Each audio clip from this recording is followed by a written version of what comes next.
শুভ দুপুর প্রিয় বন্ধুরা। আমি ভাবতে পারিনি আজকে আমার এত তাড়াতাড়ি রান্না হয়ে যাবে। খুব তাড়াতাড়ি রান্না হয়ে গেছে। রান্নাটা আলাদা রকম করেছি, তবু খুব তাড়াতাড়ি হয়ে গেছে। কি রান্না করেছি চলো সেগুলো তোমাদের দেখিয়ে ফেলি।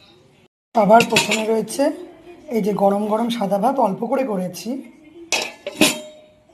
এদিকে রয়েছে স্যালাড রয়েছে, দেখো তো, শসা আর পেঁয়াজ বানিয়ে রেখেছি। এটা কি রয়েছে বলো তো, এই যে টক দই দিয়ে আর কি রায়তা মতন করেছি, এটাও পেঁয়াজ আর শসা দিয়ে করেছি, গোলমরিচ গুঁড়ো দিয়েছি। দেখে নিশ্চয়ই বুঝতেই পারছো কী রয়েছে। এটা হলো রাইস, ফ্রাইড রাইস করেছি আজকে। এই যে একদম ধোয়া উঠছে, গরম। এর সাথে কি করেছি সেটা তোমাদের দেখাচ্ছি। যে রাইসের সাথে খাওয়ার জন্য রয়েছে, দেখেছো যে নল্লি পিস, পুরো প্রথমেই নল্লি পিস উঠেছে। এই যে লাল লাল আলু দিয়ে মটন কষা, দেখেছো, ধোয়া উঠছে।